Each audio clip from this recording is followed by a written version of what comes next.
Olá pessoal, tudo bom? Meu nome é André Chaves, seja bem-vindo a mais um vídeo do meu canal e hoje nós vamos falar um pouquinho sobre fundos imobiliários do setor de lajes corporativas, tá? Tudo que eu falar aqui nesse conteúdo não é recomendação de compra, simplesmente é um conteúdo educacional onde eu tento alinhar o meu pensamento aqui e minhas perspectivas de futuro dentro desse setor, tá? Mas antes da gente falar sobre esse conteúdo, eu vou pedir para que vocês se inscrevam aqui no meu canal, dá o joinha e, se possível, compartilhe esse vídeo aqui para mais pessoas ter um engajamento maior e um entendimento de como que é o funcionamento de fundos imobiliários, tá bom? Roda a vinheta!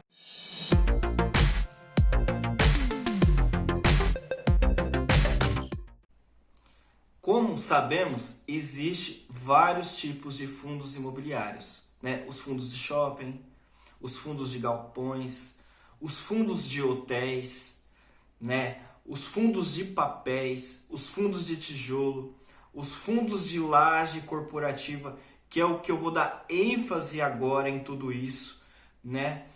Então, existe uma gama, um leque muito grande aí de fundos imobiliários, né, no mercado financeiro, onde os investidores estão começando a aprender a investir para que tenha renda aí no longo prazo através dos recebimentos dos dividend yield, né? Então, tem vários setores dentro de fundos imobiliários e cabe ao investidor, né, investir ou não, estudar esse ativo para ver se faz sentido ou não ele investir para o longo prazo, né? Agora, qual que é o grande questionamento que estamos tendo aí nos fundos de lajes corporativas? O dividend yield vem caindo ao longo do ano de 2020, né? Tudo isso porque tivemos a paralisação aí da economia e tivemos um período de quarentena em que prejudicou bastante as empresas em questões de demissão, né? E em questões também de aprimoramento para fazer com que o funcionário trabalhasse dentro de casa, que é o famoso home office, né? Lá entre março, abril e maio, eu via isso muito como modinha, muito bonito para as empresas falarem, que existia 90% das pessoas trabalhando dentro de casa, né? Mas qual que é o meu pensamento em relação a tudo isso, né? Eu acho que as empresas automaticamente, quando a economia retomar e quando sair essa vacina, elas vão querer voltar para os grandes centros, para os escritórios, né? Justamente por quê? Porque existe um custo em que as empresas talvez ainda não enxergaram ou o mercado ainda não enxergou, em que o funcionário trabalha dentro de casa, o que a empresa precisa fornecer para ele? Uma internet muito boa, um notebook, uma segurança maior, porque existe aí os critérios das informações das empresas que não pode sair ao mercado. Então, os funcionários têm que ser de extrema confiança, muito bem capacitado, né? E tem que ter um sistema de informação muito bom, né? Então, isso daí gera muito custo para a empresa. Então, eu acho que esse home office aí está com os dias contados, né? Ou se lá na frente esse home office existir, vai ter um paliativo aí entre trabalho e home office. Por exemplo, 4 dias na empresa, 1 dia em casa. Porque as pessoas, na minha opinião, elas necessitam de que tenha convivência uma com a outra para que assim os negócios cresçam, né? Então as pessoas precisam dessa convivência entre si, até para a questão de aprimoramento. Imagine para quem está começando a trabalhar nos dias de hoje. Pô, não tem aquele contato com pessoas, não tem o trabalho de campo. Então é muito difícil para o desenvolvimento dela e para que as empresas cresçam no longo prazo. Então por isso que eu acho que as pessoas precisam desse contato. Lógico que estamos vivendo um momento atípico, em que nós estamos aguardando a vacina sair para que todos possam realmente sair, abraçar, né? Realmente trabalhar ali, viver em harmonia, né? Mas hoje a moda, ao meu ver, é falar que home office é bonito e, na minha opinião, lá no futuro todas as empresas vão perceber que o melhor não é isso. O melhor é alugar realmente lá um escritório em que a internet vai ser uma só, em que os computadores vão ficar na mesa, em que as informações estarão mais seguras lá dentro, né? E hoje, nos dias de hoje, as empresas têm medo de soltar todas essas informações dentro de um notebook de qualquer funcionário, porque a gente não sabe o que pode acontecer, né? Existe hack, então tem que ter um sistema de TI muito forte, tem que ter pessoas qualificadas ali dentro da parte de informática.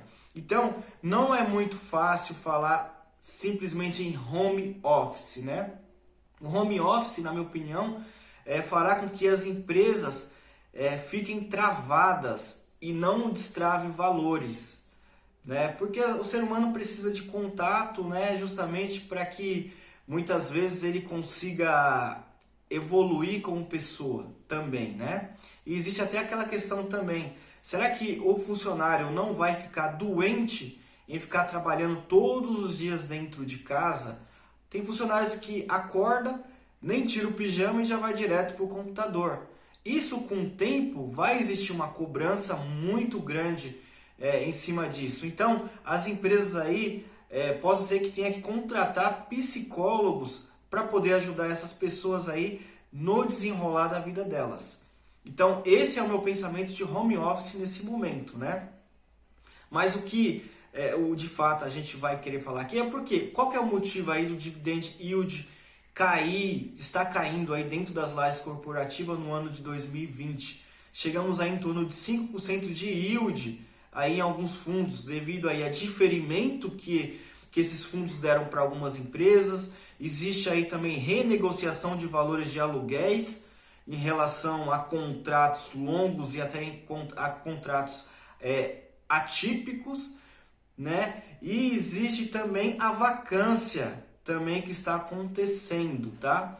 Mas o que eu vejo também é que os grandes centros aí, que é Faria Lima, Juscelino Kubitschek, não está sofrendo tanto assim com vacância, mas sim com renegociações de valores e diferimento aí para que seja pago a partir de dezembro, janeiro e por aí vai. Porque também as empresas têm medo de sair dali do conforto ali de um bom lugar e depois não conseguir retornar para esse lugar para depois se desenvolver aí, né? Mas é super entendido todo esse problema aí que as empresas estão vivendo e principalmente a de laje corporativa, porque o futuro está meio que incerto para as empresas.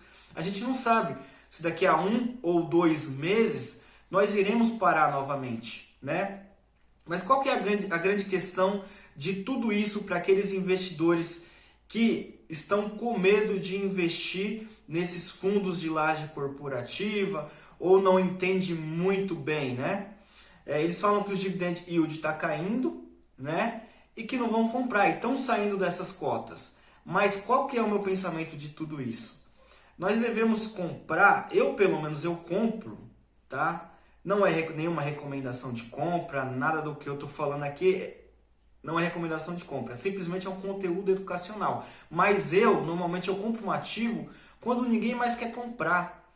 Daqui a pouco essa economia se recupera, as empresas vão atrás desses fundos imobiliários onde se tem bons escritórios, que é o que eu falei aqui, que são os grandes centros, né, de lajes corporativas, e talvez essas empresas não consigam achar imóveis lá ou os valores de aluguéis aumente bastante, justamente pela procura.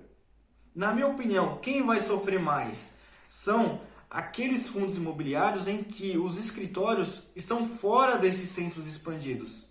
Então, quando eu vejo grandes fundos imobiliários de lajes corporativas caindo e ficando barato, justamente porque as pessoas estão com medo ou porque o dividend yield está caindo, justamente pelo diferimento ou por uma renegociação de valor de aluguel, eu compro.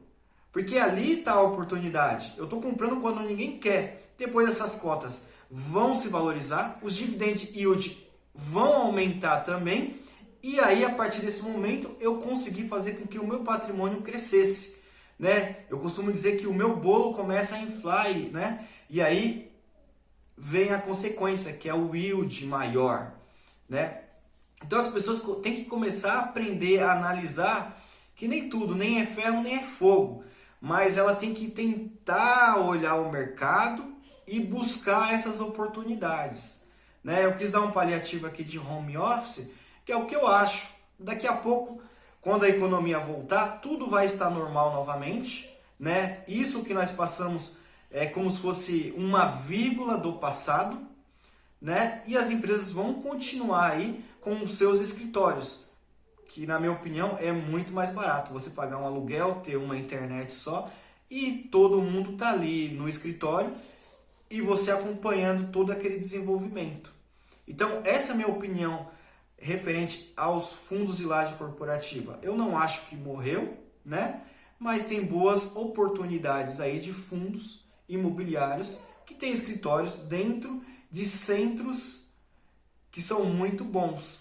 Faria Lima, Berrini, Vila Olímpia, Juscelino Kubitschek, Avenida Paulista. Então, fundos que têm imóveis mais ou menos dentro desses centros expandidos, eu estou comprando, né? E depois lá no futuro a gente vê. Lógico que você não vai comprar simplesmente um setor. Existem vários setores, existem várias classes de ativos, que é onde aí que o investidor se protege, né? Então, isso foi o que eu quis passar para vocês nesse momento, né? Sobre fundos imobiliários de laje corporativa, né? Nada do que eu falei aqui não é recomendação de compra. Fiquem com Deus e até o próximo vídeo.